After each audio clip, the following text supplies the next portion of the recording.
Hey, Anissa Coy here with Firehouse Education and this week's Ask Anissa video column. And this week, our question came in via email from Naberto, which I hope I'm saying that right. Hopefully I didn't butcher that too bad. It's a pretty interesting question that I got. Let me read you the email.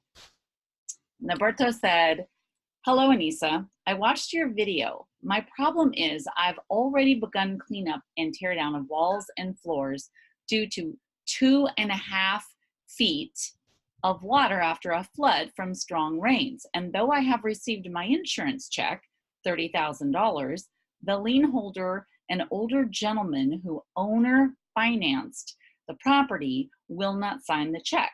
He says we are partners because his name is on the check and wants to see all the receipts, detailed scope of work, which I have no problem with.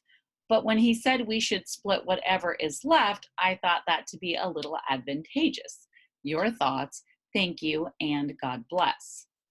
Well, Naberto, that's a very interesting line of thinking that this gentleman has. So first off, you're very right to question this.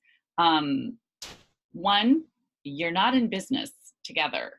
Your name is on your company's business license, not this person.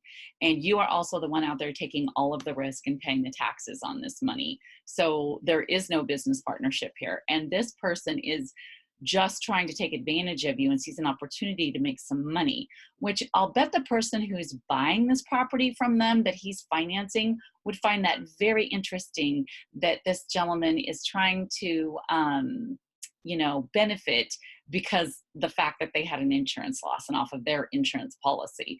So the first thing I would tell you is that absolutely not show this gentleman any receipts for any work that was done. It is none of his business whatsoever.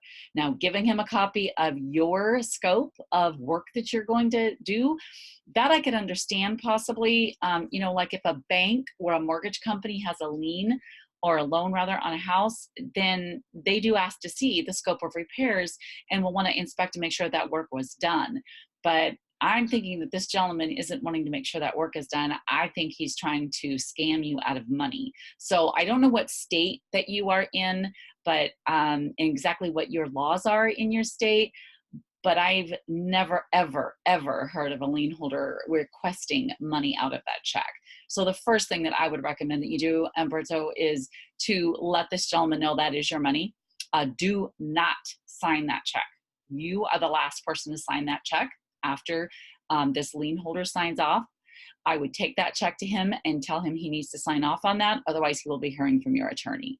And if he does not sign off on that check immediately, then I would absolutely call my attorney, and it would be money well spent for you to, go spend $200, $300, $500 on an attorney to contact this gentleman, write him a letter, talk to him about signing the check. So I definitely want you to be careful. Don't sign that check before he does. Again, you should be the last person signing it. Also, I would not hand that check over to him. Let that check leave my site. For him to sign the check, you show up, deliver it, or have your attorney, deliver it, or maybe he goes to your attorney's office to sign it, but I would not mail him that check and give him possession of that check.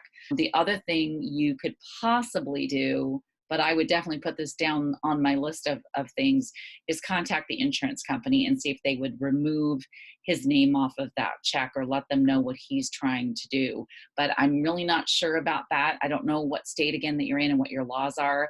I don't know whether I'd want to, re-involve the insurance company since they've already paid. But I would definitely be entertaining the thought of getting in contact with an attorney and getting that attorney to talk to this gentleman and let him know that he's way off base. So I really wish you great luck. Please let me know how things turn out for you on this. And if you wind up having to involve the attorney, maybe any thoughts or input that he had as well. Also, we have a great attorney in our industry, Ed Cross. If you want to look him up, he is online. He is definitely known as a restoration lawyer, and he does work in many states in our country. All right, well, I hope that answered your question, and I really wish you luck and hope that this check gets cleared up very quickly for you. Be sure and subscribe to my YouTube channel if you're not, and I want to thank you all for watching the videos. Please give me a thumbs up if you find my videos helpful and information good for your restoration company. And be sure and send me your questions. That is Anisa@firehealtheducation.com. And I just might answer your question on next week's Ask Anisa video column.